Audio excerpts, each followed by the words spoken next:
Shatdal radio के सभी श्रोताओं, दर्शकों को प्रज्ञा मिश्र का प्यार भरा नमस्कार। आज इस मंच पर हमारे साथ हमारे अतिथि हैं श्री शत्रुघ्न प्रसाद जी, जिनका हम बहुत-बहुत स्वागत करते हैं। श्रोताओं, कार्यक्रम को आगे बढ़ाते हुए 2 शब्दों में आइए जानें कौन हैं शत्रुघ्न प्रसाद जी। आप एक लंबे समय से रंगमंच से जुड़े हैं, मौलिक फिल्म्स के संस्थापक, पेशे से वरिष्ठ पत्रकार। 1993 से 2013 तक का आपका पत्रकारिता सफर, जिसमें आपने दोपहर का सामना हिंदी पत्र, श्वेत पत्र, देवघर हिंदी मासिक पत्रिका के एडिटर रहे। वर्तमान समय में मुंबई से प्रकाशित साक्षी दर्शन हिंदी मासिक पत्रिका से जुड़े हैं। मौलिक फिल्म्स यूट्यूब चैनल पर आपके द्वारा लिए गए साक्षात्कार बेहद जानकारीप्रद हैं। हम स्वागत करते हैं श्री शत्रुघ्न प्रसाद जी का। नमस्ते। बहुत ही सुखद है आपसे बातचीत। मैं आपको बचपन से जानती हूँ, पिताजी के माध्यम से, और काफ़ी लंबे समय से आपके काम को देख रहे हैं हम लोग, ऑनलाइन भी, ऑफ़लाइन भी जानना हो रहा है। तमाम बातों में जो पहला सवाल मेरे ज़हन में आता है कि आपने पत्रकारिता की शुरुआत उस समय की जब कोई फ़ॉर्मल स्कूल नहीं हुआ करते थे। जी हाँ। वो दौर और आज के दौर में पत्रकारिता में आप क्या अंतर देखते हैं? क्या अच्छा था? वो समय अच्छा था जब कोई स्कूल नहीं था, और आज जब इतने बिज़नेस स्कूल पत्रकारिता के खुल चुके हैं। जी, बहुत-बहुत धन्यवाद शतदल रेडियो के श्रोताओं को और आपको। आपका धन्यवाद कि आपने मुझे अपनी बात कहने का अवसर दिया। तो आपने पूछा कि जब मैंने पत्रकारिता की शुरुआत की, तो उन दिनों निश्चित रूप से जब जब मैंने काम किया, तो लेटर प्रेस का ज़माना था। एक-एक एक-एक जो है अक्षर के टुकड़े होते थे स और उनको उठा-उठा कर उसे पूरी जो है कंपोजिंग होती थी। उस ज़माने से ट्रेडल मशीन पे पत्रिकाओं का छपना, माने पत्रिकाएं छपती थी, सारा काम होता था। धीरे धीरे ऑफसेट का जमाना आया, फिर वेब मशीन का जमाना आया। तो वो उन दिनों जब जब पत्रकारिता होती थी, तो वो थोड़ा अलग तरह की पत्रकारिता थी। हमारे हमारे जमाने में जब मैं छोटे से बड़ा हो रहा था, तो पटना से चूंकि मैं हूँ, तो पटना में आर्यावर्त और प्रदीप दो अखबार हिंदी के होते थे मुख्यतः, और सर्च लाइट और इंडियन नेशन अंग्रेजी के होते थे। बाकी छोटे छोटे होते थे, लेकिन यही 4 अखबार थे। और ये अखबार जो थे हमारे लिए मानक थे। वहाँ जो कुछ छपता था, वो भले बहुत बढ़िया फोटो नहीं छपता हो, बहुत ये, लेकिन वो हमारे लिए मानक था। हम अपनी भाषा को सुधारते थे, हम अपनी जानकारी को बढ़ाते थे। एक एक तो ये था, आंख मूंद के उस पर विश्वास करते थे। आज जो है धीरे धीरे तकनीक का विकास हुआ है। जो प्रिंटिंग की क्वालिटी वो बढ़ी है, काम करने की रफ्तार बढ़ी है। साथ ही उन दिनों जो खबरें आती थी, वो खबरें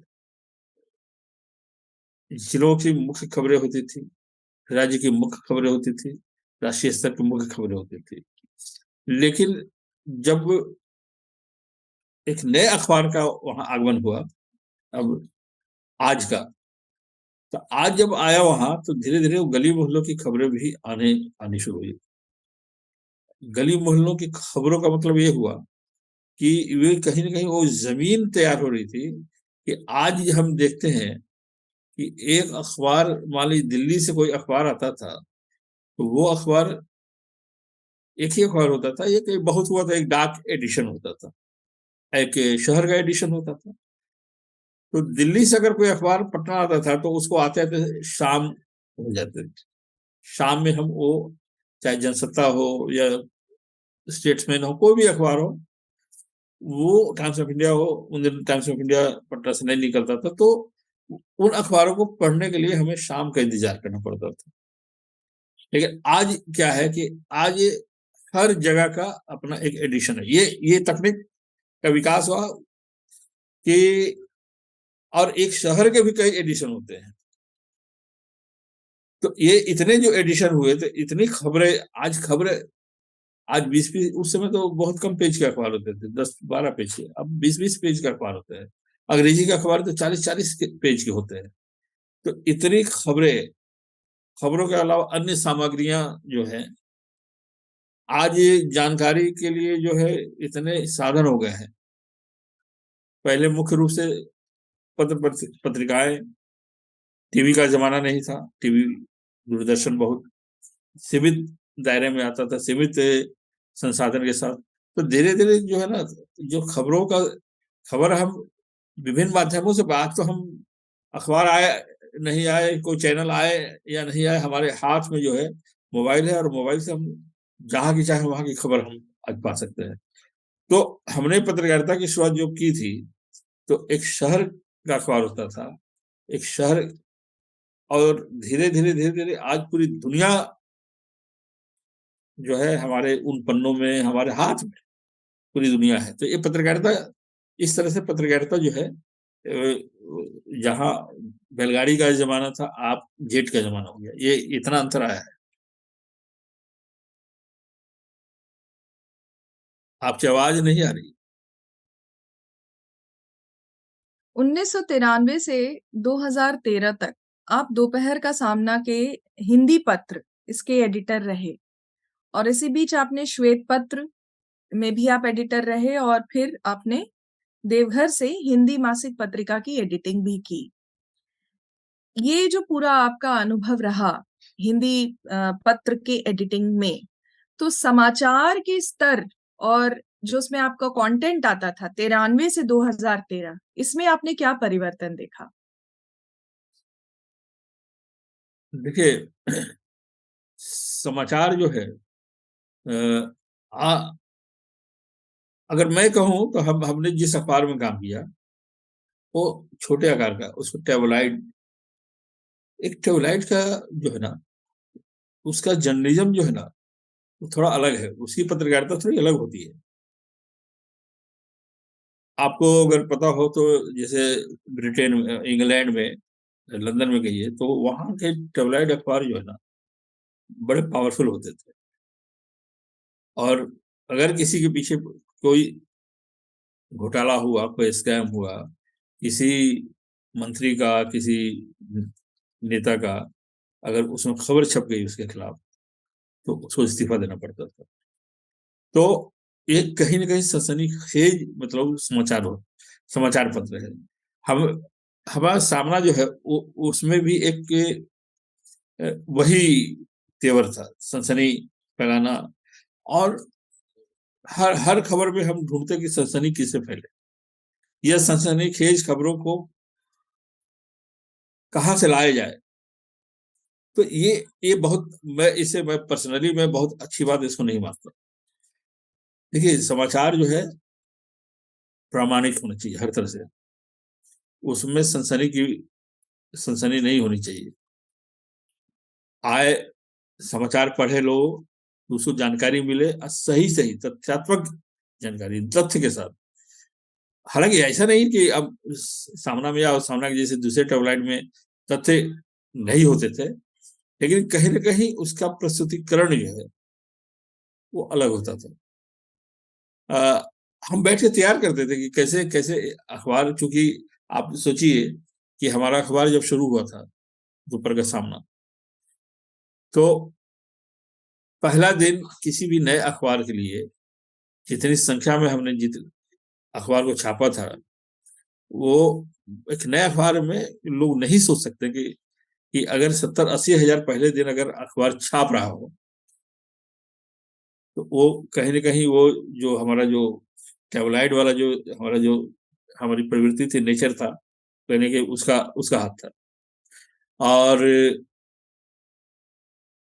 धीरे धीरे 1 हफ्ते के अंदर में हम 1 लाख तक पहुंच गए, 1 लाख से ज्यादा, 1,10,000 पहुंच गए। तो ये ये खबरों का जो खबर जो है, अब उसमें अच्छा एक और बात है कि जो बड़े जो ब्रॉड शीट अखबार जो होते हैं, बड़े आकार के जो अखबार होते हैं, दिन वाले सुबह वाले अखबार जो होते हैं, उनके वो जो समाचार उनके जो होते हैं, उनका स्रोत जो है वो अपना अपना संवाददाता तो होता ही है, साथ ही समाचार एजेंसियां होती हैं, पीटीआई है, यूएनआई है, इस तरह के समाज।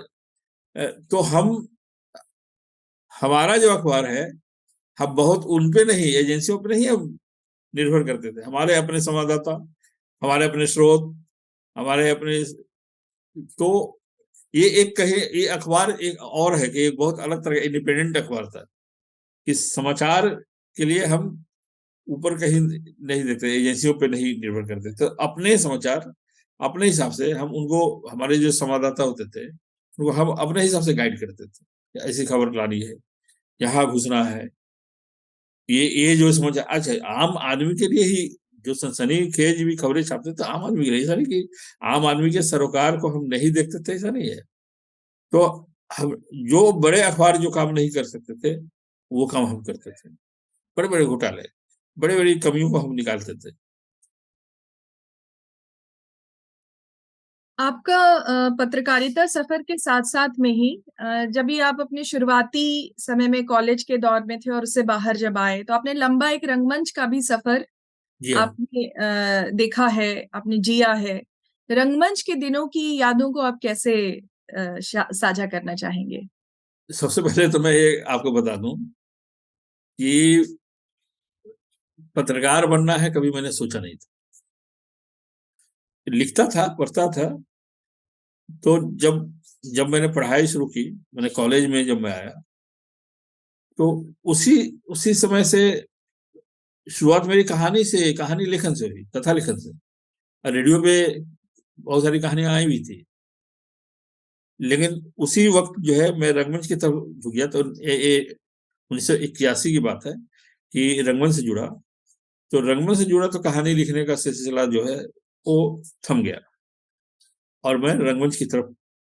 रंगमंच में भी ऐसा नहीं कि सिर्फ शौकिया शौकिया रंगमंच से थे, लेकिन एक प्रतिबद्ध थे, समाज को कोई संदेश देना है, समाज में जो कमियां हैं उसको, उसमें परिवर्तन लाना है, इस सोच के साथ हमारा रंगमंच होता था। तो हम नुक्कड़ नाटक भी करते थे, मंचीय नाटक भी करते थे। और उसी उसी उसी आसपास में, अगर 81 से मेरी शुरुआत रंगमंच से हुई, तो नुक्कड़ नाटक किए, मंचीय नाटक किए, बहुत सारे किए, और अभिनय भी किया, निर्देशन भी किया। कुछ नाटकों और प्रसिद्ध नाटककारों जो जिनका आपके ऊपर ज्यादा प्रभाव पड़ा या जो आपको बहुत पसंद थे, उनके नाम लेना चाहेंगे आप? अब देखिए, जब हम हर तरह के नाटक नहीं करते थे, जैसे मैंने कहा कि जो अब संस्कृति नहीं फैलाए ऐसे तो नाटक हम करते ही नहीं थे। जो समृद्ध करे संस्कृति को और लोगों तक कोई अपने लोगों के दिमाग में एक बात आए, एक समाज में कोई परिवर्तन, कहीं कमी है, कोई गलत हो रहा है तो सही हो, ये हमारा उद्देश्य होता था। तो ऐसे में हमारे जैसे वे भी पत्रकार थे, सर्वेश्वर दयाल सक्सेना, तो हमने उनका एक नाटक किया था, अब गर्वी हटाओ। और नुकड़ों पे हमने एक नाटक किया था, गिरगिट। वो रमेश उपाध्याय बहुत बड़े नाटककार हैं, और वो पत्रकार भी, क्योंकि पत्रिकाओं के संपादक भी रहे हैं। तो उनके नाटक हम करते रहे हैं। हरिशंकर परसाई की कहानियों के हम नाट्य रूपांतरण, डंगरी टांग है, बहुत सारे नाटककार जो हैं उनके हमने नाटक हमने किया है। श्रीलाल शुक्ल के राग जैसे उनके नाटक है, बहुत सारे नाटक जो मंचों पे भी किया है। और गुरु शरण सिंह बहुत बड़े नाटक करते हैं, और नुकड़ों पे ही ज्यादातर वो नाटक करते थे, नुकड़े नाटक करते थे, वे हमारे प्रिय नाटक करते। और गुरु शरण सिंह, संयोग से गुरु शरण सिंह जी से एक थिएटर वर्कशॉप के दौरान हमारे यहाँ पटना में मुलाकात हुई, आए, उन्होंने उनको बुलाया था। तो उनसे मुलाकात भी हुई। 70 साल उम्र थी, लेकिन जोश और जुनून एकदम युवाओं से कम नहीं। तो बहुत सारे इस तरह के नाटक, बाबा कारंत, उनसे मुलाकात हुई। वे भी आए थे हमारे यहाँ। हमने वर्कशॉप जब की थी पटना विश्वविद्यालय और NCGERCC के संयुक्त तत्वावधान में किया था। तो तो इस तरह के बहुत सारे नाटक। और मैंने कहा कि अब गरीबी हटाओ है, लंगड़ी टांग है, इस तरह के बहुत सारे हमने नाटक किए। गिरगिट है, बकरी है, अ, और एक लंबा मतलब सिर्फ हम नाटक ही नहीं करते थे, हमने सेमिनार करते थे, गोष्ठियां करते थे, फेस्टिवल करते थे। इस तरह के बहुत सारे काम हमने किया। वो 1981 से लेके 1989 के दौरान हमारा जो है जीवन वो रंगमंच से ही जुड़ा हुआ था। और फिल्मों में आना है ये हमने सोचा ही नहीं था। वो तो अब लगा कि आजीविका के लिए कुछ करना है, तो हमें लगा कि अब चूंकि हमने अभिनय सीखा, हमने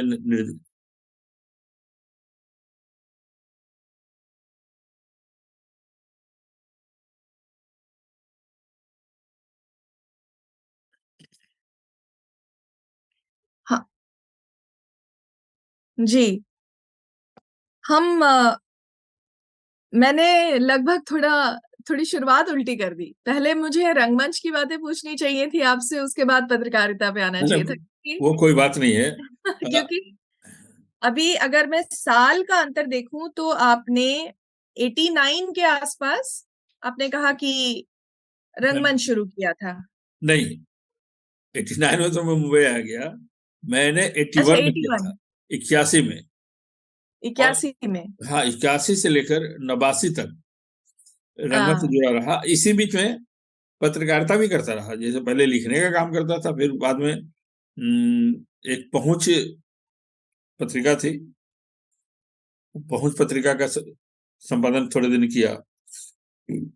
और भी छोटे छोटे अखबार ये सब का किया, और लेखन कार्य करता था।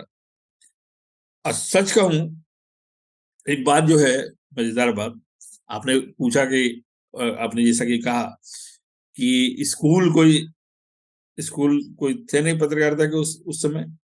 यूनिवर्सिटी वगैरह में भी अब पत्रकारिता की पढ़ाई शुरू हुई है।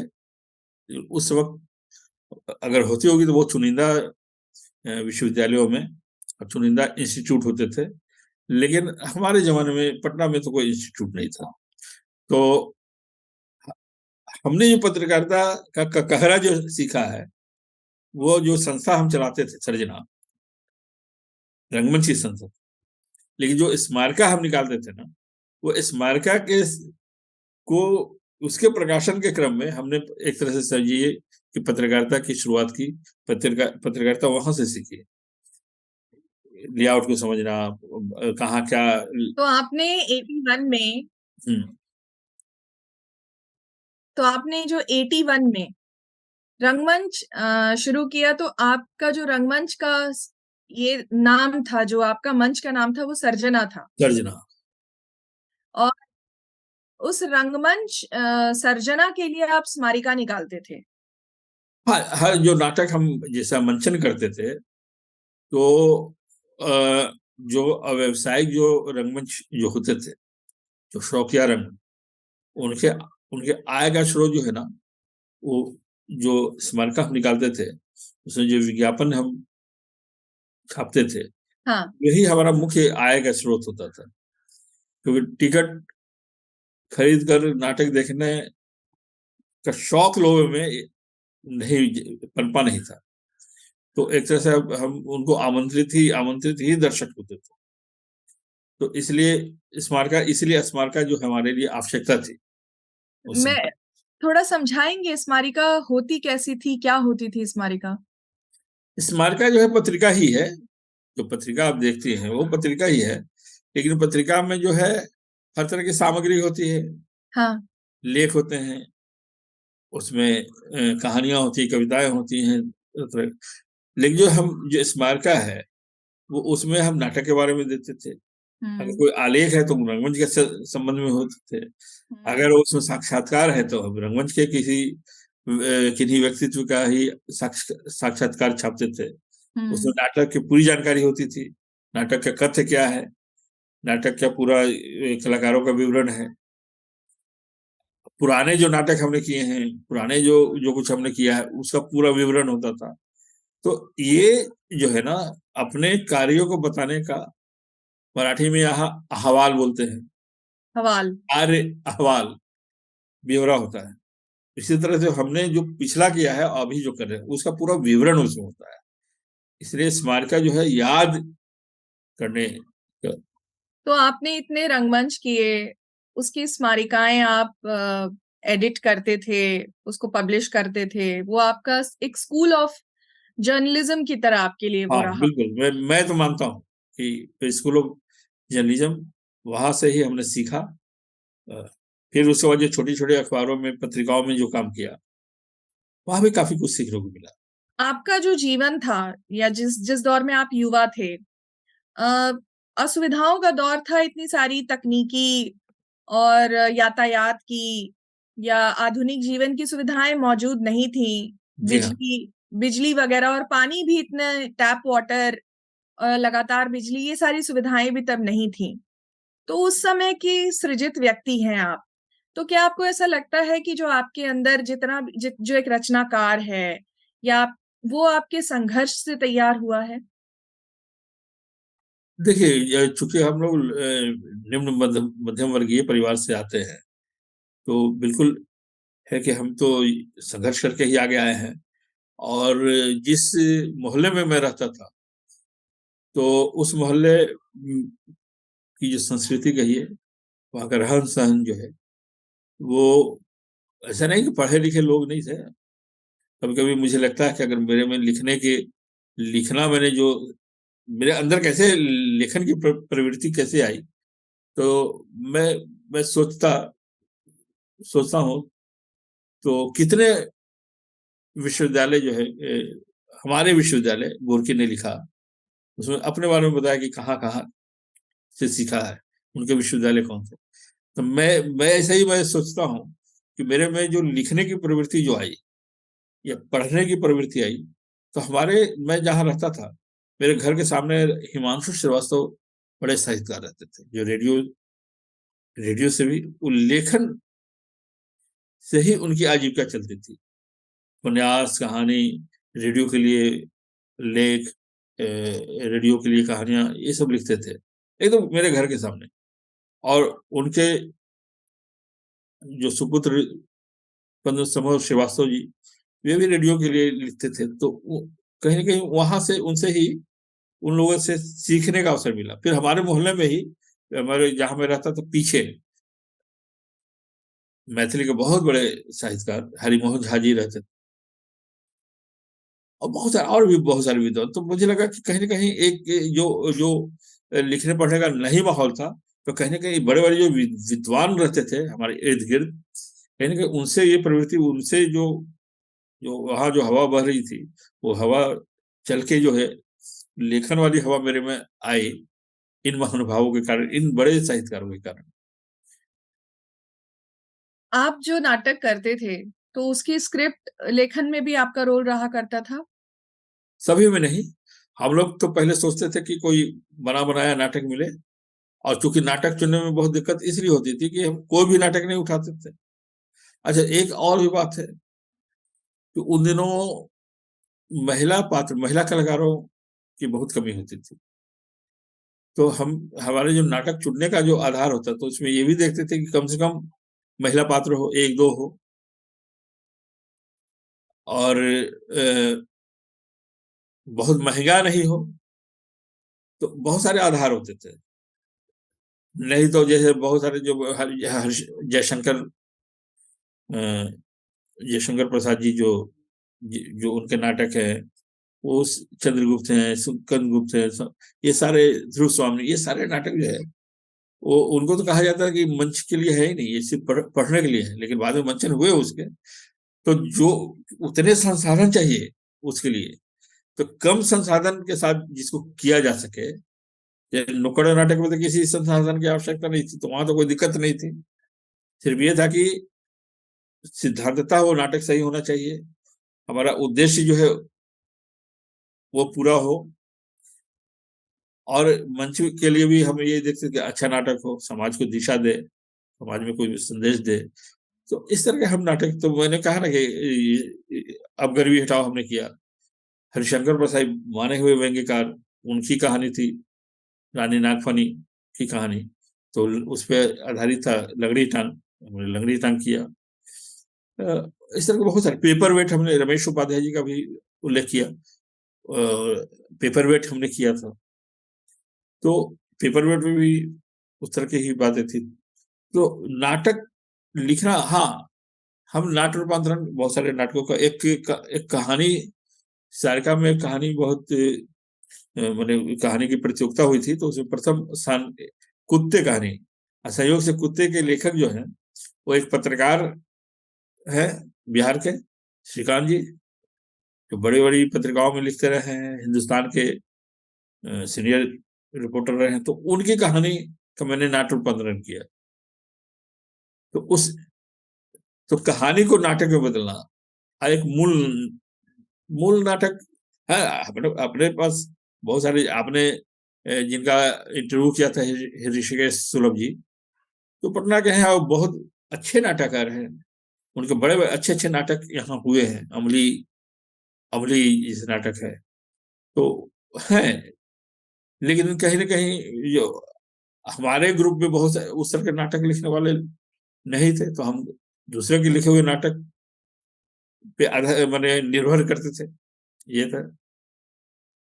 नाटकों से आपने पत्रकारिता, स्कूल ऑफ जर्नलिज्म में आपने एंटर किया और एक पत्रकारिता का आपका लंबा जीवन रहा। फिर इसके बाद आप फिल्मों की तरफ मुड़े।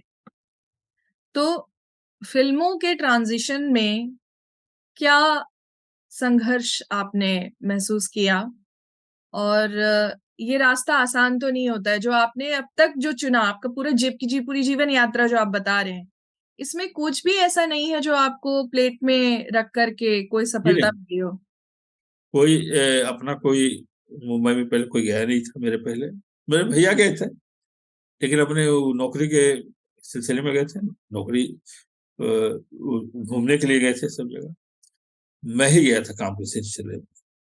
और पहले तो पत्रकारिता जो है वो पेशा पत्रकारिता को बनाया नहीं था। वो तो शौकिया लिखते थे, शौकिया जो है संपादन करते थे। मुंबई क्योंकि जब गया ना, तो एक कहीं ना कहीं पत्रकारिता जो यहाँ जो कुछ भी पत्रकारिता यहाँ सीखी थी, तो कहीं ना कहीं आजीविका का जो एक हमारा मूल आधार जो था, वो एक पत्रकारिता बाद में बन गई, मूल आधार बना।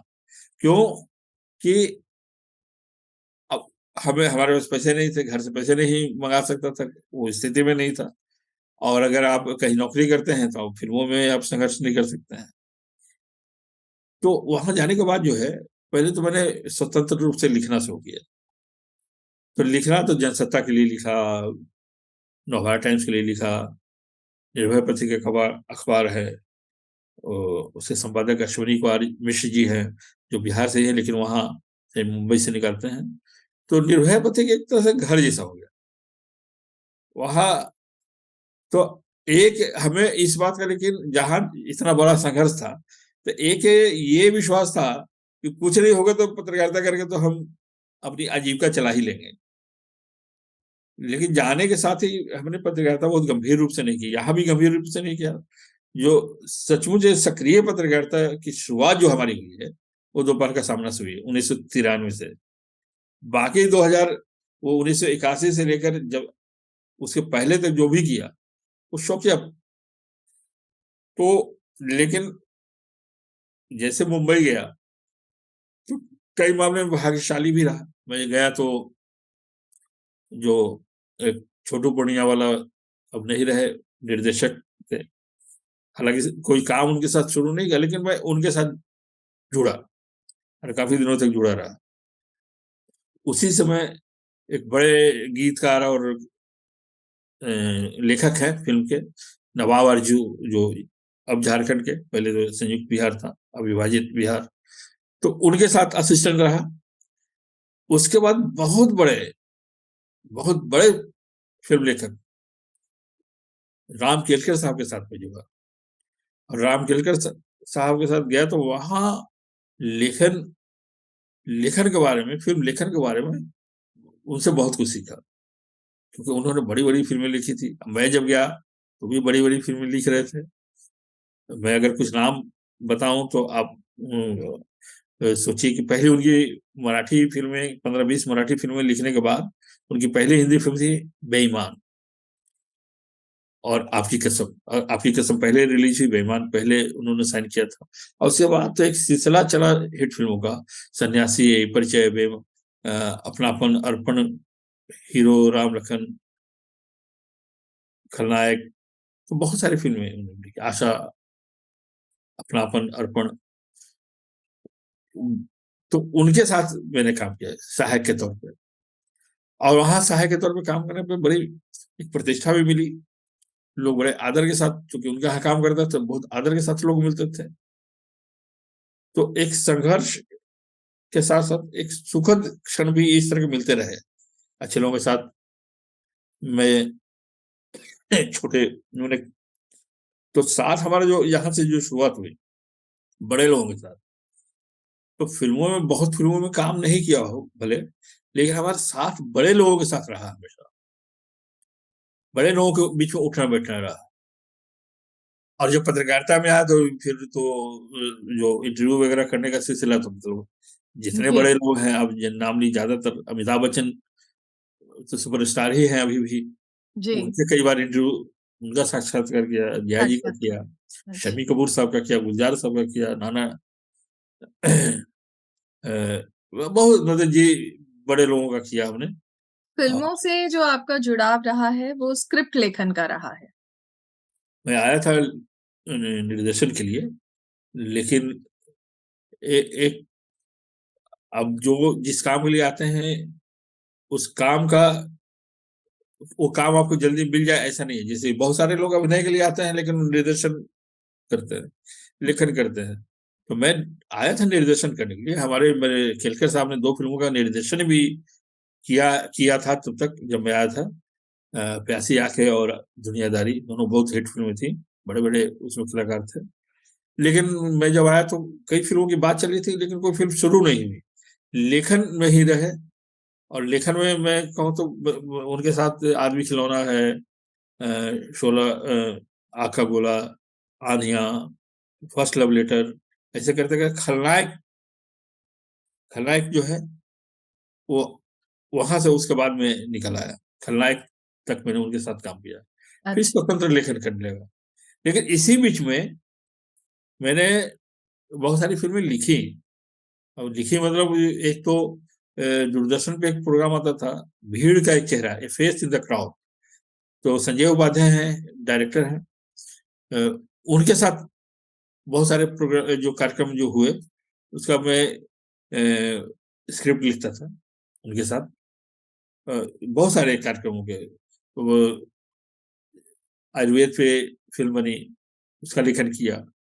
एक मत्स्य फिशरीज पे किया, तो उसमें इस तरह की बहुत सारी फिल्में भी लिखता रहा। और पत्रकारिता भी साथ साथ चलती रही। और मैंने जब लगा कि थोड़ा स्थिर हुआ, तो मैंने उन्हें 1994 में अपना पहला प्रोडक्शन शुरू किया। अच्छा। एटीएन उन दिनों बहुत नंबर 1 चैनल था, एटीएन। उसके लिए हमने इंडिया टॉप 10, एक गानों का जो काउंटडाउन शो होता है, वो हमने किया था, इंडिया टॉप 10। और लोग बहुत पसंद करते थे उसको, तो इंडिया टॉप 10 किया। उसके बाद बहुत सारे उसके बाद तो एक सिलसिला चला। जो आपका ये अनुभव है, इसको एकत्रित करके फिर आप मौलिक फिल्म्स की शुरुआत लेकर के आए हैं। इसका फिलहाल एक यूट्यूब चैनल जिसे हम देखते हैं, इसमें आपके विभिन्न इंटरव्यूज और बहुत सारे ऐसे लोगों जो अपने क्षेत्र में बहुत नाम रखते हैं, उनका आप एक तरीके से दर्ज कर रहे हैं। जी। उनका इतिहास, उनका उनके अनुभव, उनके काम को आप धीरे-धीरे करके दर्ज कर रहे हैं। मौलिक फ़िल्म्स के भविष्य को लेकर के आपकी क्या योजनाएँ हैं? मौलिक फिल्म्स की शुरुआत के पहले आपने कई फिल्में बनाई, डॉक्यूमेंट्री फिल्में खासकर, क्योंकि फीचर फिल्म बनाने में तो काफी खर्च होते हैं, बड़े एक बड़ा बजट चाहिए उसके लिए। कोशिश की लेकिन फिल्में शुरू नहीं हो सकी। लेकिन डॉक्यूमेंट्री फिल्में तो कम से कम मैंने आधा दर्जन फिल्में कम से कम बनाई होंगी, जिसमें रविंद्र जैन जो मशहूर संगीतकार, गायक, गीतकार, उनके जीवन पर आधारित मैंने एक डॉक्यूमेंट्री फिल्म बनाई। तो एक तरह से कहिए तो मौलिक फिल्म की बुनियाद वहां से पड़ी। पहली फिल्म हमारी वो रविंद्र जैन की जो फिल्म है, और उसके बाद चूंकि जमाना जब यूट्यूब का आया, और मेरा एक मेरे साथ एक हिस्सा जुड़ गया वो बातचीत का। जब मैं वहां भी इंटरव्यू करता था, अच्छा एक मैं, अब वो कमी कहिए क्या है, लोग बोलते हैं आप बहुत लंबी बात करते हैं। अब पता नहीं क्यों मेरे से छोटी बात हो नहीं पाती है। मुझे लगता है एक व्यक्तित्व को जानने के लिए आप 4-5 सवाल में कैसे एक व्यक्तित्व को जान सकते हैं, 10 मिनट में कैसे एक व्यक्तित्व को जान सकते हैं। वो तो खाली एक खाना पूर्ति में मेरा कोई विश्वास नहीं है। तो मैं बहुत मुश्किल से अभी नए सिरे से जो मैं कर रहा हूँ, बहुत मुश्किल से मैं 20 मिनट में उसको बांधता हूँ। अब कोई कोई तो है कि 2 एपिसोड भी करना पड़ रहा है एक बातचीत को। हमने मैंने एक पंडित रोनू मजूमदार हैं, बहुत बड़े बांसुरी वादक है, हॉलीवुड की फिल्मों में भी संगीत दिया है, यहाँ भी, और बड़े बड़े कलाकार हैं। अब उनके जीवन और मैं चाहूँ तो 10 एपिसोड में बातचीत कर सकता हूँ, लेकिन उसको मुश्किल से एक ही एपिसोड किया था, लेकिन लंबी बात हो गई तो उसको 2 एपिसोड में किया। तो एक पता नहीं, अब मुझे अच्छा लगता है बातचीत करना। और बातचीत कैसी होती है, नहीं होती है, लोगों की कितनी जानकारी मिलती है, ये तो मैं नहीं जानता, लेकिन कुछ लोग मुझे बताते हैं कि बड़ा अच्छा लगता है। तो रजत शर्मा ये एक बात कहते हैं तो मुझे बहुत अच्छी, वो बात अच्छी लगती है। कहते हैं जो बात मुस्कुराते हुए, जो बात पूछी जा सकती है, उसके लिए चिल्लाने की क्या आवश्यकता है।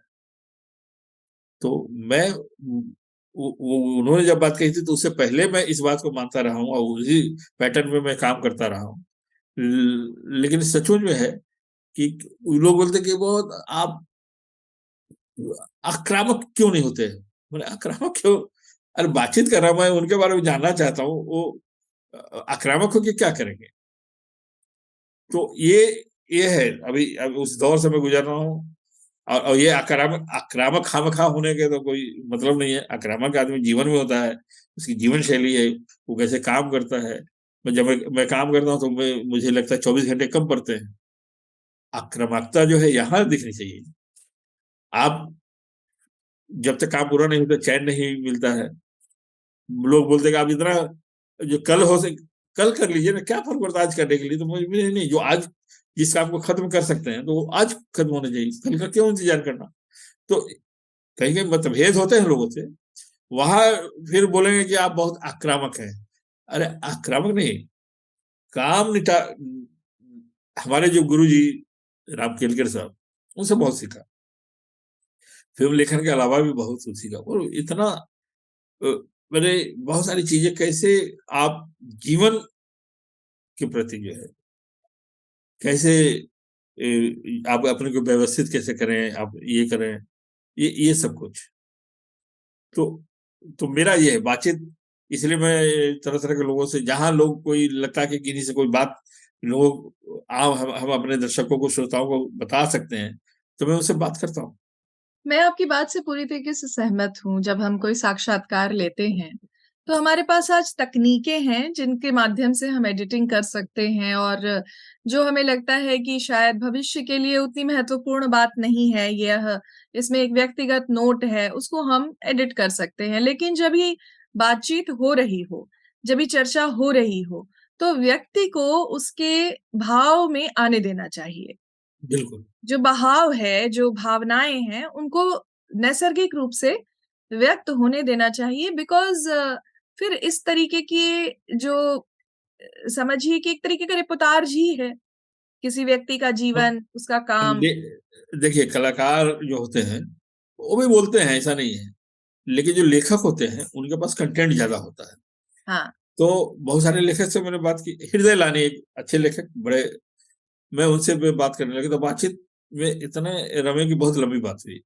मैं आया तो लिखा, लिख के बहुत लंबी बातचीत थी। हमारे संपादक, हमारे कार्यकारी संपादक संजय अनुपम जी अभी बड़े नेता हैं, वे तो उनको ले आके दिया, पेज इंचार्ज को नहीं दिया, उनको दिया, बोले कि ये लंबी बातचीत है, लेकिन मैं चाहता हूँ कि अविकल छपे, कहीं काट छाट नहीं हो।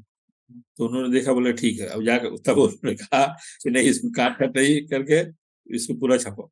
तो कहने का मतलब ये है कि लेखक के पास बोलने के लिए होता है, क्योंकि संघर्ष, ज्यादातर जो लेखक होते हैं वो संघर्ष करके आगे आते हैं, कलाकार भी आते हैं, लेकिन अभिव्यक्ति अभिव्यक्ति जो है उनके पास जितनी है, अभिव्यक्त अपने को जितना अच्छा एक लेखक कर सकता है, शायद एक अभिनेता नहीं कर सके, शायद एक संगीतकार नहीं कर सकते, शायद एक गीतकार नहीं कर सकते। लोग बोलते भी है कि भाई मैं तो लिखता हूँ, मैं तो जो आता हूँ एक्टिंग करता हूँ। तो एक लेखक के पास होता है, कंटेंट होता है, उसके पास अपने आप को अभिव्यक्त करने का एक तरीका होता है, अपनी बात की संप्रेषणीयता होती है उसके पास, कि उसकी बात कैसे पहुंचे लोगों तक।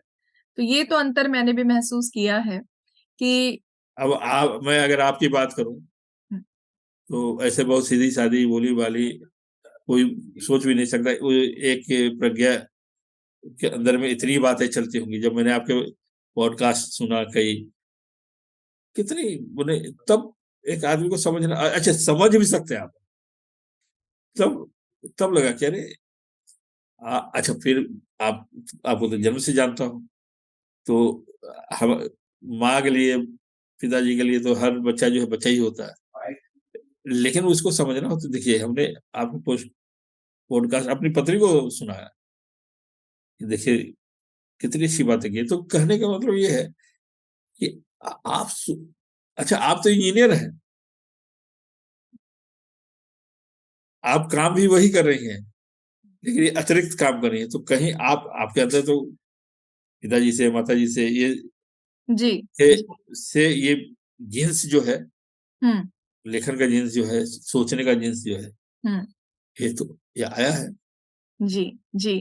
तो सही बात है कि जब हम अपने काम को दर्ज करते हैं, बातचीत करते हैं, हाँ, तो जो बातचीत होती है उसमें एक तो ईमानदारी होनी चाहिए, जो साक्षात्कार होते हैं, और वो ईमानदारी तभी आती है जब हम एक प्रवाह देने की जगह देते हैं हाँ, सामने वाले को, जो जी हाँ, जिसका हम साक्षात्कार ले रहे हैं। और मुझे लगता है कि ये आपके पत्रकारिता जीवन का एक बहुत अभिन्न अंग है। साक्षात्कार भी ये आपके पत्रकारिता जीवन का ही एक बहुत अभिन्न अंग है। हाँ, और बिल्कुल। चूँकि आपने अलग-अलग तरह के लोग देखे हम्म, और आपके जीवन में विभिन्न प्रकार के लोगों से आपका सामना हुआ, कभी में आप बताएँ ज़रूर कि इतना जो आपका अब तक का वृहद जीवन है, विविध अनुभव है, जिसमें रंगमंच है, पत्रकारिता है और फ़िल्म है, तो लोगों के शेड्स भी तो आपके लेखन को और आपके पूरे सोच को प्रभावित करते होंगे। कभी ऐसा हुआ होगा कि किसी ने आपके लिए आगे बढ़ कर के काम किया होगा। कभी ऐसा भी हुआ होगा कि किसी से आपको कहीं न कहीं चोट लगी होगी, कोई धोखा मिला होगा। तो ये सारा कुछ भी तो आपके व्यक्तित्व का निर्माण करते होंगे। बिल्कुल। तो कुल मिलाकर के आप इन सब अच्छी यादों और खट्टी-मीठी यादों को अपने साथ कैसे सहेजते हैं? देखिए, एक तो क्या होता है कि मैं जिस मोहल्ले में रहता था, महेंद्र मोहल्ला, हालांकि बहुत प्यार है, मैं कभी महेंद्र मोहल्ला शीर्षक से ही एक उपन्यास भी लिखना चाहता हूँ। तो सच कहूँ तो हमारे गली मोहल्ले के जो हमारे मित्र थे, उनका प्रिय जो खेल था वो कंचे खेलना, लट्टू, पतंगबाजी, और इस तरह का मोहल्ला था जहाँ गाली देने की प्रथा थी, बहुत गाली, हर बात में गाली। अब मुझे गालियों से चिढ़, तो जिस मोहल्ले से मैं निकल के आया, अब मुझसे कई लोग देखते हैं कि मेरा एक मित्र है मुंबई में, यही पटना का है, मुझसे गाली कहते हैं कि आपको अगर फिल्म में कोई कैरेक्टर मिल जाए जिसको गाली देना है, तो बोले कैरेक्टर, वो कैरेक्टर गाली देगा, मैं थोड़े दूंगा। तो ये, तो आप सोच नहीं सकते उस मोहल्ले से निकल के कोई ऐसा आदमी निकल सकता है, लेकिन मैं वहां से निकला तो मेरे, लेकिन उसके बाद मुझे बहुत सारा परिवार मिले। हम जब सर्जना की बात करूं तो मैं तुरंत ही सचिव उसका हो गया। हमारे जो अध्यक्ष प्रोफेसर संतोष कुमार, उनकी पत्नी डॉक्टर भारती एस कुमार, ये सब भारती एस कुमार तो इतिहास की प्रोफेसर रही हैं, और संतोष बाबू जो सिविल इंजीनियरिंग, अब एनआईटी हो गया, Bihar college college of engineering, वो प्रेसिडेंट होते थे संस्था।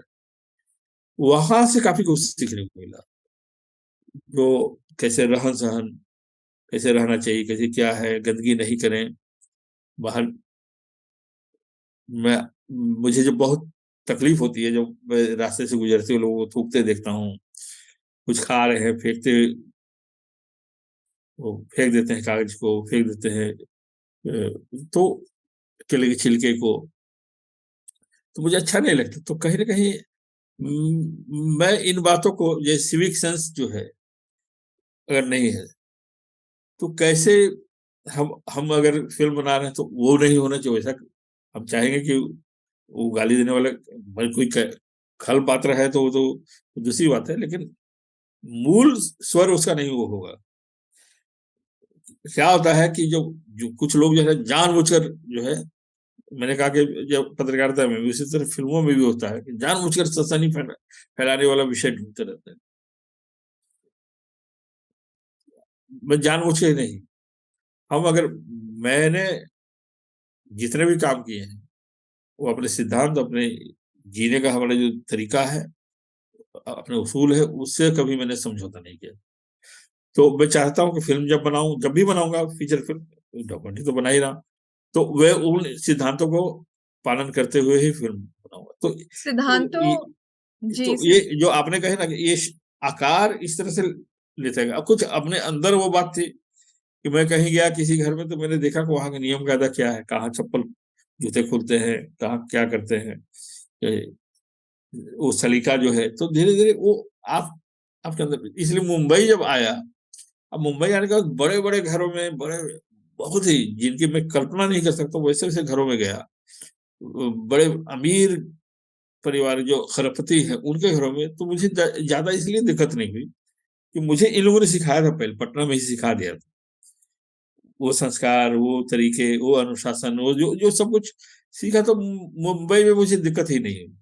खासकर उन घरों में जाकर जहाँ अरबपति खरबपति लोग के घरों में भी जाकर मुझे तकलीफ नहीं हुई, और लोग भी नहीं कहे कि कौन आ गया, कहे कितना बेशऊर आदमी है कहीं भी।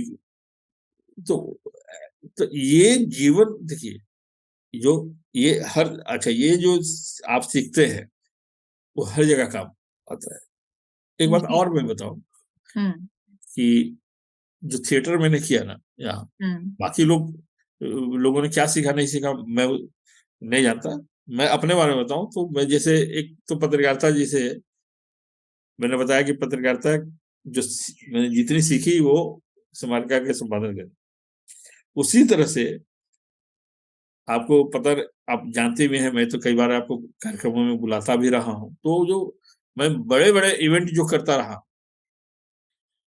उसमें कभी मेरे चेहरे पे आप शिकन नहीं देखेंगे। वो नहीं होने का कारण है रंगमंच। और रंगमंच पे हमने सिर्फ जाके, जैसे मेरी अगर भूमिका है सिर्फ एक्टिंग में एक्टिंग करके नहीं आया, मैं सिर्फ डायरेक्शन करके नहीं आ गया, वहां सब कुछ सीखा। सीखा कैसे, जब रिहर्सल प्लेस है तो वहां गंदगी ना हो तो झाड़ू भी लगाया है, पानी पीना है तो घड़े में पानी भी भरा है, हम लोगों ने अपना सेट तैयार किया है। मेकअप नहीं आता था, किसी पे निर्भर था, वो नहीं आने वाले थे, हमने मेकअप सीखा, हमने कॉस्ट्यूम डिजाइन करना सीखा, हमने सेट बनाना सीखा, हमने पोस्टर लगाना सीखा। पोस्टर जगह जगह रात में, आधी रात में घूम के हम शहरों में पोस्टर लगाते थे, टिकट बेचते थे, विज्ञापन लेना। तो ये सब कुछ सीखने का, सब कुछ सीखा, तो इसका ये हुआ कि जब बड़े इवेंट करता हूँ तो मुझे परेशानी नहीं होती है, न तनाव आता है। छठ पूजा जो है, छठ पूजा जो जुहू पे छठ पूजा होती है, तो हमारे नेतृत्व तो हमारे संजय अनुपम जी करते थे, लेकिन हम्म। एग्जीक्यूशन जो है उसका वो ज्यादातर मेरे हाथ में होता था। और कभी किसी चीज की कमी, मैं लोगों को कहता था, मेरे अपने जो मेरे ये कोई भी प्रॉब्लम हो मुझे बोलो, और ऐसे ऐसे प्रॉब्लम को सॉल्व किया अपने विवेक से, अपने ये से, अपने लोगों को समझाने की क्षमता है, उसके हिसाब से बड़ी बड़ी समस्याएं आई। अब बड़ी बड़ी समस्या यूं चुटकी में उसको दूर कर दिया, ये सीखा। आपके जीवन में अलग-अलग तरीके के अनुभव हैं। बहुत काम राजनैतिक किया तरह तरह के। राजनैतिक पर्सनैलिटीज़ के साथ जुड़ कर के रहने का अनुभव, जो कभी आपके फ्रेंड्स हुआ करते थे, मे बी शायद कॉलेज लाइफ में, बाद में वो राजनीति में। कॉलेज लाइफ में तो नहीं थे, कॉलेज वो अलग कॉलेज में पढ़ते थे, तब मेरा परिचय भी नहीं था पटना में। अच्छा। वो एन कॉलेज में पढ़ते थे, मैं बीएन कॉलेज में पढ़ता था, फिर बाद में पटना यूनिवर्सिटी में आ गया। तो और वो पत्रकारिता करके फिर पटना से दिल्ली हाँ। गए, दिल्ली से मुंबई गए। मैं मेरी यहाँ जान पहचान नहीं थी, जान पहचान मुंबई में हुई। पहले दोस्त रहे, फिर हमारे बॉस हुए, फिर अब नेता हो गए। अभी इस तरह ये सिलसिला रहा, एक ये पारिवारिक सिलसिला सिलसिला रहा। रहा। तो आपके जीवन में रंगमंच आया, पत्रकारिता आई, राजनीति से जुड़े लोग आए, फिल्म से जुड़े लोग आए। राजनीति से जुड़े हुए लोग आए, मैंने बाद में राजनीति भी की। अच्छा। हाँ, एक ऐसा दौर आया मेरे जीवन में, तो मुझे लगा कि या तो मेरे पास दो दो रास्ते पे खड़ा था। मुझे लगा कि क्योंकि ये राजनीति, एक राजनीतिक आदमी के साथ रहते रहते जो है, राजनीति तो सीखता ही आदमी, और बहुतों को सिखाता भी रहा हूँ। हम्म। तो लेकिन फिर एक बात आ रही है कि कुछ बातें जो राजनीतिज्ञों में होती हैं वो मुझ में नहीं थी। पहले तो वो थी कि गाली मैं नहीं दे सकता था, किसी को उस तरह से डांट नहीं सकता था, मुझे ये सब, ये सारी जो है खूबियां मेरे अंदर नहीं थी। तो क्या हुआ कि या तो मेरा बीच में क्या था, अखबार में मैं काम नहीं करता, सिर्फ पत्रिकाओं में काम करता था। पत्रिकाओं में इसलिए कि मेरे परिवार के लोग झारखंड में रहते थे, अब मैं हम्म। वहाँ, अब मैं पारिवारिक आदमी हूँ, तो मैं परिवार के बगैर मन नहीं लगता था, तो आना जाना लगा। सुगम हो, इसलिए पत्रिकाओं में इसलिए काम करता था, अखबार में नहीं काम करता था, क्योंकि अखबार में छुट्टी नहीं मिलती है ना उतनी, इसलिए। हाँ। एडवांस में पत्रिका में आप काम करके निकल सकते हैं, लेकिन अखबार में तो रोज रोज आपको काम करना है, रोज परीक्षा देनी होती है, रोज परीक्षा दीजिए, रोज परीक्षा फल। तो ये एक समय आया था, लगा कि अब अखबार, लगा कि कुछ दिन अखबार में काम करूं या कोई पार्टी ज्वाइन करूं। तो फिर लोगों को ने भी कहा, तो मैंने जनता दल यू हम्म। महाराष्ट्र में मेरे काम करना शुरू किया। तो अच्छा। अभी अभी भी है जनता दल यू, लेकिन अभी मैं थोड़ा सक्रिय नहीं हूँ। तो मैं महाराष्ट्र प्रदेश का महासचिव था और प्रवक्ता भी था अच्छा। जनता दल यू का। तो एक लंबा ये कई घटनाक्रम के साथ जो है परिस्थितियां बदली, तो निष्क्रिय हो गए। नहीं तो वहां भी अच्छा, अपनी एक सोच के साथ काम करना जो है वहां भी कर रहा था। अब मेरा एक ये होता है कि लोगों को लोग, मेरे अंदर अगर कोई बात है, अगर ताकत आती है, तो मैं अपनी ताकत का सिर्फ अपने लिए नहीं उपयोग करना चाहता हूँ। जो लोग लोगों के लिए काम करना चाहता हूँ, उनका जीवन थोड़ा आसान हो जाए, उनके कुछ काम आसान हो जाए। इसलिए जहां भी रहा वहां मैंने, सामना में भी था, तो लोग इसलिए आज भी लोग बहुत मानते हैं। मैं बड़ा ये तो, कुछ लोगों ने मुझे कहा था कि एक खास अखबार में आप काम करते हैं, इसलिए लोग आपको इतना मानते हैं, मेरा एक जब सवाल है आपसे। आपका जो पूरा व्यक्तित्व है, ये एक मेहनत, ईमानदारी, और जो आपने एक निष्ठा, अपने काम के प्रति एक निष्ठा की जो बात की, उससे सृजित हुआ है। इसके वजह से हो सकता है कि आपको चैलेंजेस भी आए हों, और हो सकता है इसके वजह से आपने लोग भी कमाए हों, नेक नामी कमाई हो, दोस्ती कमाई हो। लेकिन कुल मिलाकर के आप अपने जीवन की असल कमाई अभी इस उम्र में क्या देखते हैं? देखिए, बहुत चुनौतियां तो बहुत सारी आई हैं। क्योंकि ये समाज जो है, समाज में हर तरह के लोग हैं। आपके धोखा भी आपको मिलेगा, प्रेम भी मिलेगा, अ, प्यार भी मिलेगा, आपसे नफरत भी करने वाले लोग हैं, सब होते हैं। लेकिन मेरा एक मानना है कि अगर आप बैलेंस शीट अगर तैयार कीजिएगा कि आपके लोगों ने मदद कितने की, धोखा कितने दिए, कितने आप, तो मेरा आज भी बहुत दिनों से ये बात करता हूँ, आज भी कहता हूँ कि एक बार जब भागलपुर रेडियो से भी बातचीत के क्रम में मैंने यही बात कही थी कि आप एक बैलेंस शीट तैयार करेंगे ना, आपको मदद करने वाले लोगों की संख्या हमेशा ज्यादा रहेगी, आपको प्यार करने वाले लोगों की संख्या हमेशा ज्यादा रहेगी। लेकिन होता क्या है कि हमको एक ने धोखा दिया, हम उसी को याद करते रहते हैं।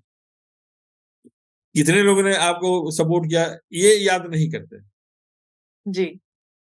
अब सोचने का तरीका है तो वी ये शुड है कि काउंट आवर गिफ्ट्स।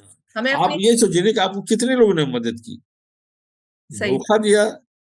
तो ये अनुभव जो है वो है। इसलिए मुझे आज भी मुझे लोग चाहने वाले, मुझे मुझे लगता है कि मुझे चाहने वाले लोग आज भी हैं, और जी। बहुत लोग हैं। जब कहीं नहीं हूँ, मैं पिछले 17 में पत्रिका में था, और वो भी पत्रिका जो है, उस तरह की पत्रिका जो है ना, जो अखबार होते हैं वो, उसमें ये सब पत्रिका है, इसमें विषहीन सांप है ये। और जो जो पॉलिटिकल जो अखबार होते हैं, तो जिसे जिसे आप किसी को बोले कहाँ काम करते हैं, लोग डरते हैं। हमको डराना नहीं है, लेकिन लोगों को लगता है कि आप, अभी लोग, मेरे मित्र लोग बोलते हैं कि क्यों आप अखबार क्यों नहीं अखबार में काम करते हैं। तो मैंने कहा कि अखबार में काम करने का बहुत जरूरी थोड़ी है। हाँ। मेरी परिस्थिति है, मैं अखबार में नहीं काम, मैंने बताया कि क्यों मैं नहीं काम करता था। तो जी। मुझे लगता था कि परिवार के लिए जरूरी है पहले, अखबार ये बात की बात है। जी, बिल्कुल। तो इसलिए एक और भी पैमाना होता है, आदमी कितना सफल है, कि आपके पास बैंक बैलेंस कितना है, जी। आपके पास घर कितने हैं, गाड़ी कितनी है। जी। मैं उसको पैमाना नहीं मानता। मैं ये है कि किससे मैं आंखों से आंखें मिला के बात कर सकता हूँ, मैं सर झुका के नहीं, सर बराबर, कितना भी पैसा वाला हो, कितना सुख वाला आदमी हो, कितना भी बड़ा आदमी हो, मैं उसके सर सामने नजर से नजर मिला के बात करूं, कर सकूं, ये मेरे लिए जरूरी है। ये नहीं है कि मेरे पास कितने घर है, कितनी गाड़ी है, कितने बैंक बैलेंस है, वो कोई जरूरी नहीं। ये इस वाक़ई ये जो बात आप कह रहे हैं, ये किसी भी व्यक्ति की सबसे बड़ी कमाई होती है। और इसमें आपकी आपसे जो पूरी बातचीत अभी हुई, जिसमें हमने विविध अनुभवों को समझा यहाँ पर, तो एक व्यक्ति के जीवन की बहुत ही सुंदर यात्रा है ये, जो जिसमें कुछ भी सामने थाली में सजाकर नहीं मिला उसे। हर लेवल पे, हर स्तर पर एक नई चीज़ सीखी, उसमें अपनी जगह बनाने के लिए, अपनी जीविका चलाने के लिए, तो आप वो व्यक्ति हैं। और डेफ़िनेटली कभी बहुत ऐसे मौके आए कि मुझे आपसे मिलने का अवसर मिला, आप घर भी आए थे और अक्सर मुंबई में आपसे भेंट होती रही। मैं चाहूँगी कि अब पिछला जो आपने ये अभी होस्ट किया था गोरेगाँव में, वो तो मिस कर दिया मैंने। जी। अगला आप जब भी करेंगे तो डेफ़िनेटली मैं उसमें जुड़ूँगी। तो आपको जानना व्यक्तिगत रूप से मुझे एक उपलब्धि लगती है, क्योंकि आपका जीवन अपने आप में एक उपन्यास है। तो उसमें इतने सारे पात्र और इतने सारे सीन्स हैं कि मुझे लगता है डेफ़िनेटली एक दिन हम सभी उसे पढ़ना चाहेंगे। इतनी सारी घटनाएँ, और आपने कहा कि आपने अपने विवेक से बहुत सारे ऐसे समाधान दिए, आयोजनों में बहुत तरीके के हिंड्रेंसेस आते हैं, चाहे वे सामाजिक तौर पे हों या आर्थिक तौर पे हों या गुटों में कॉन्फ्लिक्ट्स हो, तो बहुत तरीके की चीज़ें, तो वो सब हम पढ़ना चाहेंगे। तो क्या आपकी कोई योजनाबद्ध है, ऐसी योजना तैयार है? हाँ, देखिए, एक तो पहले मैं बताऊंगी, जिस कार्यक्रम की बात आपने की, वो कार्यक्रम गोरेगांव में नहीं, वो शिवारा में था। अच्छा। हाँ, वो भी पारिवारिक हमारी मित्र रही हैं, सुधा वर्मा जी, एक साल पहले गुजर गए। उनकी कहानी, कहानी संग्रह पर चर्चा थी। अब मैं उसमें एक घटना आपको सुनाता हूँ। देखिए, मैं जो कमाया है वो मैं बता रहा हूँ कि उसमें मुख्य अतिथि के तौर पे मैं विश्वनाथ सचदेव जी, जो कि नवभारत टाइम्स के एडिटर रहे हैं, धर्मियों के एडिटर रहे हैं, नवनीत के, उनको मैंने कहा कि आपको आना है। तो उन्होंने कहा कि बताता हूँ। और एक दिन पहले जो है, उन्होंने मुझे मना कर दिया कि नहीं यार, मैं नहीं आ सकूंगा।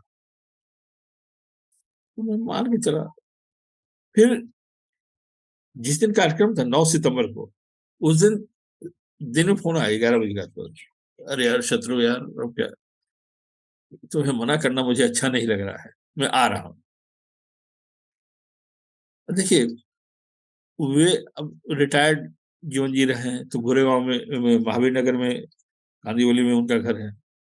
बेटा, एक बेटा कोई हर घर में या नवी मुंबई में रहता है, और बेटी शायद पुणे में रहती है। तो अब उनका कभी वहां कभी वहां कभी वहां, तो उनका प्रोग्राम रहा होगा उधर जाने का। लेकिन उन्होंने, अच्छा मैं कौन होता हूँ मुझे मना करने में, नहीं भाई मैं बेटी कहाँ जा रहा हूँ। लेकिन एक इतने बड़े व्यक्ति, संवेदनशील व्यक्ति हैं, लेखक हैं, कवि हैं, उन्होंने जब कहा कि तुम्हें मना करते हुए ये अच्छा नहीं लग रहा है, ये मेरी कमाई है। बहुत बड़ी बात है ये। इतना प्यार, मतलब इतना मोहब्बत, इतना मैं भावुक हो गया मैं। तो मैं इसलिए इस घटना को, आप समझिए इस बात को, कि लोग मुझे इतना चाहते रहे हैं, आज भी चाह रहे हैं, जब मैं कहीं बड़े प्रकाशन में नहीं हूँ, बड़े इसमें किसी बड़े पद पे नहीं हूँ, मैं किसी को 5,000 10,000 की मदद नहीं कर सकता, इतना बैंक बैलेंस मेरे पास होता नहीं है, तब जाकर एक आदमी ये कहे, जिससे मेरा कोई लेना देना नहीं, उस तरह का लेना देना नहीं रहा हो, तो वो आदमी कहे, तो आप सोचिए कि तब मुझे कहाँ रखते हैं, देख लीजिए।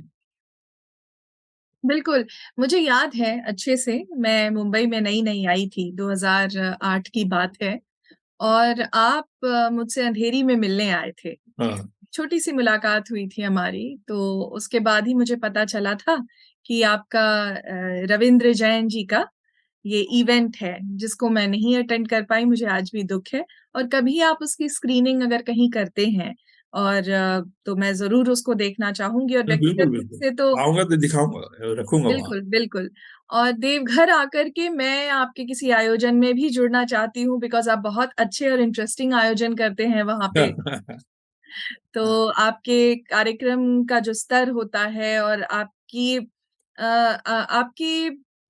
आपका जो चयन होता है किसी भी विषय का, जिस पर आप बोलते हैं या अ, जिन पे आप इंटरव्यूज़ करते हैं या जिन लोगों से आप बातें करते हैं, तो उससे भी पता चलता है कि जो वृहत अनुभव है आपका उसने आपको बहुत ही बौद्धिक रूप से बहुत रिच बनाया है।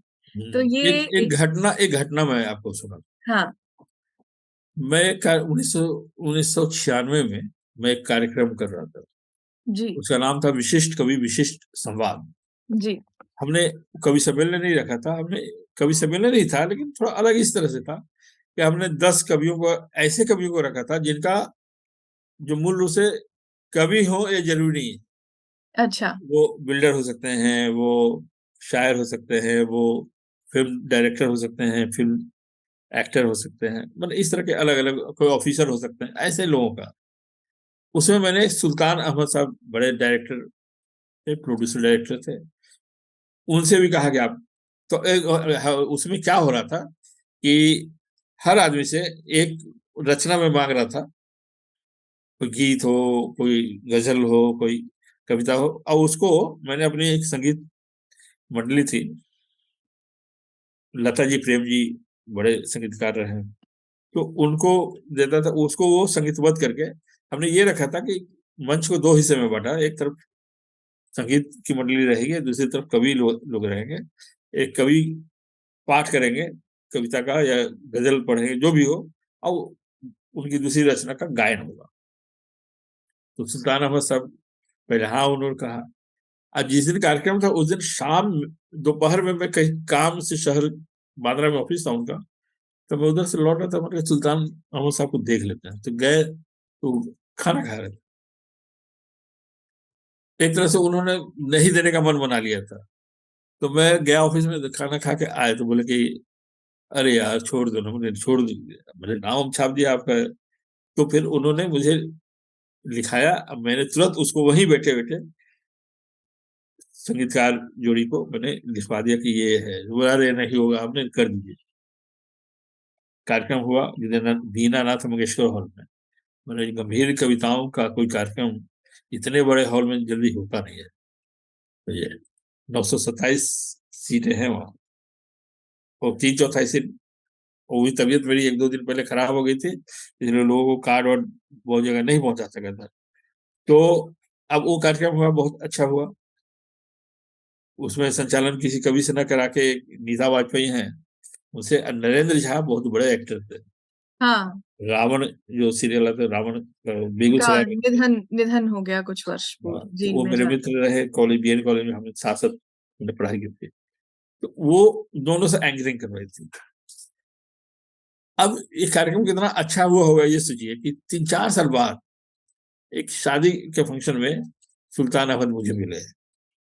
ऐसे हो गया। और एम एस सत्यू साहब जो ग्रेट डायरेक्टर, बहुत बड़े डायरेक्टर हैं, उनको बुलाया, सत्यू साहब, सत्यू साहब सुनिए, इस लड़के ने मुझे एक बहुत अच्छे कार्यक्रम में बुलाया था। मैंने, जो आदमी ने तय कर लिया था इसको, इसके यहाँ नहीं जाना है, ना कविता इसको देनी है, उस आदमी ने सत्यू साहब से मेरी तारीफ की उस कार्यक्रम के बारे में। तो ये जो है ना, ये मैं जो सोच, ये नहीं घिसे पिटे कार्यक्रम करने का मेरा मन नहीं होता है। आप किसी तरह से कर दो, ऐसा भी नहीं है, खाना पूर्ति नहीं जैसे मैं रविंद्र जैन जी का की जयंती मनाता हूँ यहाँ देवघर में, तो हमेशा सोचता हूँ कि इस बार क्या करूं, इस बार क्या करूं, इस तरह। तो रविंद्र जैन जी से जो है आपका ये एक लगाव सा है, इसका कुछ विशेष कारण है? देखिए, विशेष कारण नहीं, मैं एक जैसे बाकी लोगों का इंटरव्यू करने जाता हूँ, उनका भी इंटरव्यू किया, छप गया। ऐसा बाकी लोग क्या होता है, हाय हेलो करते रहते हैं, जन्मदिन की शुभकामना, शादी की शुभकामनाएं। मेरी आदत नहीं है। लेकिन छपने के बाद मैंने खाली बता दिया कि भाई, आपका इंटरव्यू छप गया है, मंगवा लीजिएगा। तो उसके बाद भी उनके फोन का आने का सिलसिला रहा जारी। आओ आओ, फिर 1-2 बार मैं गया। फिर बाद में जब इवेंट करने लगे तो उनमें उनको बुलाया, एक छठ पूजा में दूसरे साल मैंने उनको बुलाया। तो इस तरह से फिर पारिवारिक संबंध हो गया, एकदम छोटे भाई की तरह मानने लगे। और पता नहीं, उनका इतना बड़ा सर्कल था कि किसी को बोलते कि तुम मेरे ऊपर फिल्म बना दो, पैसे वाले को तो बना देता, लेकिन मुझे उन्होंने कहा कि तुम मेरे ऊपर फिल्म बनाओ। मैं तो हैरान रह गया कि ऐसा पैसा नहीं है, लेकिन किसी तरह मैंने फिल्म बनाई। तो ये संबंध जो है अपने आप बन गया, मतलब लिखा हुआ होगा जी, पहले से। बिल्कुल, बिल्कुल। तो मैं तो वाक़ई आपसे बात करते-करते बीच-बीच में भाव विभोर हो गई, जिस तरीके से आपने चीज़ों को बताया और जो आपके अनुभव रहे हैं। ऑलमोस्ट अब हमारी बातचीत अब एक अंत में आ गई है। लेकिन तो एक बात सुनिए, एक पारिवारिक बात जो है, अभी आप तो आई थी देवघर, ये वो पवित्र संस्कार जो आपके जी, भाई का हुआ था, तो आपके परिवार के साथ तो ऐसा, मैंने, मैं अलग फैमिली का अलग हूँ ऐसा लगता ही नहीं था। और उसको कई लोग, जैसे आपके फूफा जी जिनका अभी थोड़े जी, दिन पहले डेथ हुई, पहले तो वो पहचान नहीं रहे थे। मैं बता कि अरे आशुतोष जी नहीं पहचाने। मैं, अब मुझे मतलब जबरदस्ती अपनी बहन के यहाँ ले गए थे बेतिया, नहीं नहीं चलिए, पकड़ के ले गए मुझे, जी, इतना मानने लगे थे। तो वो नहीं, तो फिर बाद में वहां तक नहीं पहुंचाना। जमशेदपुर जाने के बाद उन्होंने फोन किया, अरे शत्रुघ्न जी, मैं तो आपको, अब उसको नहीं नहीं, अब आइए, आप जमशेदपुर आइए आइए, तो हम आऊंगा। एक तो वो आपके दादाजी बोले कि तुम चलो मेरे साथ, मैंने इतना मानते थे, चलो मेरे साथ। तो अब नहीं नहीं, आऊंगा आऊंगा, नहीं नहीं नहीं नहीं, चलो मेरे साथ। मतलब ये ये जो है, कितने साल बाद हम मिले होंगे, कितने साल बाद। जी, आपकी दादी बहुत सख्त, ऊपर से बहुत सख्त लगते थे कि जल्दी किसी बात उस तरह से, पता नहीं क्यों मुझे बहुत मानते थे। एक बार मैं जमशेदपुर गया, अब मैं 32 लोगों की टीम लेके गया था। एक एक प्ले कर रहा था, फिर एक बैले कर रहा था। तो मैंने उनको फोन किया कि चाची जी, मैं आया हुआ हूँ जमशेदपुर, आप घर आओ। तो मैंने कहा कि चाची जी, लेकिन हम मछली भात खाएंगे, तो उन दिनों में नॉनवेज खाता था, तो आओ खिलाएंगे। बोले तीसरी बात ये है कि 32 लोग हैं मेरे साथ। तो बोलते अरे तुम डराते हो, सबको लेके आओ। ये इतना प्यार जो करना, एक जैसे मेरा मतलब जो बिहार में कहते हैं जातिवाद इतना है, ये है वो है, वो जानती है कि ये किसी और जाति का है वो, लेकिन हमें कभी लगा ही नहीं इतना। अब सोचिए ना कि 32 लोग बोलने के बाद बोले कि यार, फिर अरे अभी तो ये है तो वो है, उन्होंने कहा आओ लेके सबको। ये ये प्यार मुझे मिलता रहा है लोगों से। अब पारिवारिक जी, जहां समझ रहे हैं तो वो तो खैर वहां की बात ही नहीं है। जी, बिल्कुल। ये स्नेह, ये प्यार, ये जो है वो वाक़ई आपकी कमाई, आपका स्वभाव, आपकी अपने काम के प्रति निष्ठा है। और एक बात और बताओ कि मैं कभी कभी कभी मैं सोचता हूँ कि मैंने एक वो जो व्यक्तित्व होता है, एक सुदर्शन व्यक्तित्व है, लंबा चौड़ा ऊंचा, ऐसा कुछ नहीं है। लेकिन मैं सोचता हूँ कभी कि लोग क्यों मुझे इतना मानते हैं। एक हाँ, पत्रकारों का संगठन है, राष्ट्रीय पत्रकार मोर्चा, मैं उसका अध्यक्ष हूँ, राष्ट्रीय अध्यक्ष हूँ। जी, तो इसलिए नहीं कि सिर्फ खाली मुंबई से गया तो इसलिए इतना मानेंगे हमको, ये बात नहीं, गले से नहीं उतरती है। मैं जाता हूँ ना, और लोग आते हैं पत्रकार बाकी जगह से, जी, जी। तो अब मैं बड़ा, आप लगता होगा बड़ा सीधा है, बड़ा सौम्य और बड़ा, मैं बहुत गुस्से में भी बोलता हूँ, और जब गुस्सा आता है तो मैं डांट भी देता हूँ, मंचों से भी डांटता हूँ। जी। तो कई बार ऐसा हुआ है, फिर भी लोग जो है ना, वो, मैं निकलता हूँ कार्यक्रम खत्म होने के बाद, फिर निकलते निकलते 1.5-2 घंटे लगते हैं। कोई वो मिल गया कभी कि फोटो मेरे साथ खिंचाई, तो मैंने ये जो है, तो ये प्यार है ना, लोग मोहब्बत इतना वाक़ई, करते हैं कि छोड़ते ही नहीं जल्दी। वाक़ई। बिल्कुल, अब ये सामना में नहीं हूँ, सच की मैं बाकी जगह खूबसूरत बात। अभी भी जाता हूँ तो उतना ही मानते जी, हैं। और राष्ट्रीय अध्यक्ष जो है, सही। आमतौर पे क्या होता है कि लोग अपनी संस्था बनाते हैं, खुद ही राष्ट्रीय अध्यक्ष बनते हैं। मैं हुँ, संस्था बनी उज्जैन में, पहले तो मुझे महासचिव बनाया, बाद में उन लोगों ने मुझे अध्यक्ष बनाया। तो अध्यक्ष जी, तो कुछ तो, ये भी मानने वाली बात है, मानते हैं तब ना। हाँ, बिल्कुल। ऐस ये जो बात है ना, मैं तो अभिभूत हो जाता हूँ कभी। मैं सोचता हूँ क्यों मुझे में ना पैसे है मेरे पास, न वैसा व्यक्तित्व है, न कुछ है, न उनके साथ पूरा समय देता हूँ। अरे 3 महीने 4 महीने पे एक बार गया, कार्यक्रम किया, चले आए।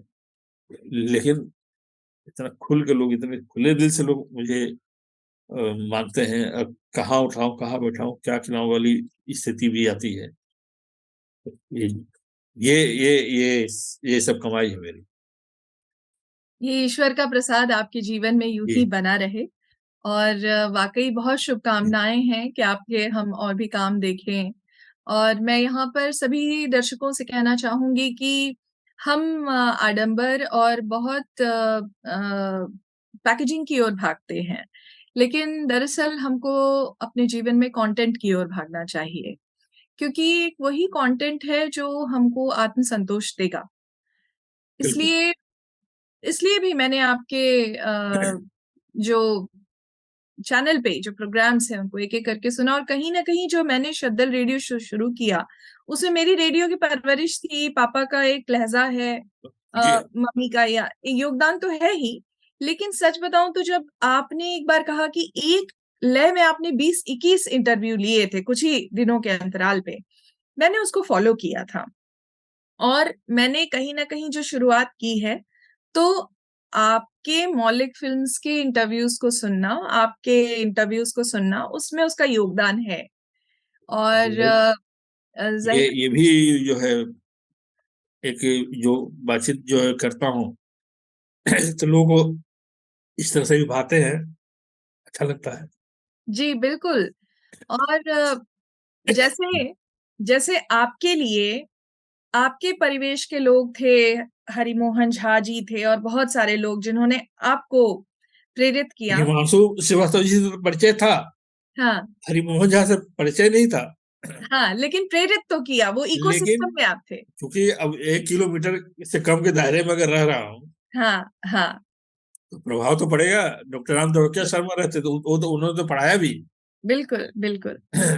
तो ये जो आपके जीवन में अध्ययन भी है, रंगमंच भी है, पत्रकारिता भी है, फ़िल्म भी है, और इसके बाद जो आपका एक डाउन टू अर्थ अप्रोच है, जिसमें आप हर किसी से मिलते हैं, खुद चल के जाते हैं मिलने, फोन से भी नहीं, और पूरी आत्मीयता रखते हैं।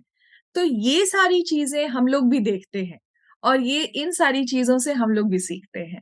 तो ये मैं आपको इस इंटरव्यू के माध्यम से बताना चाहती हूँ कि मैंने खुद आपसे एक आत्मीयता सीखी है, और मेहनत करके जो अर्जित करें तो उसको बांटें, और एक तरीके से जो फल वाला वृक्ष होता है, फलों से लदा वृक्ष, वो हमेशा झुका हुआ होता है। तो ये मुझे एक आपके जीवन से ये दर्शन मिलता है। तो इसलिए इस पूरी चर्चा में मैंने आपसे वो सारी बातें पूछी, जब मुझे लगा कि ये इतने अनुभवी व्यक्ति हैं, इनके जीवन के बारे में जानना रोचक होगा। तो बहुत खुशी हुई, और आपसे बातचीत करके बहुत अच्छा लगा, और आपने ये मौका दिया अपने बारे में बताने का और लोगों से जुड़ने का, मुझे बहुत खुशी हुई। हाँ, इसमें फिल्म पे बात कम हुई है।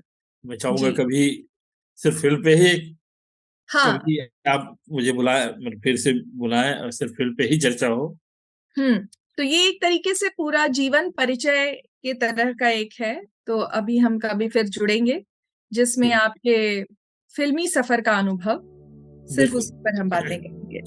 तो आज की इस चर्चा को मैं यहाँ विराम देती हूँ।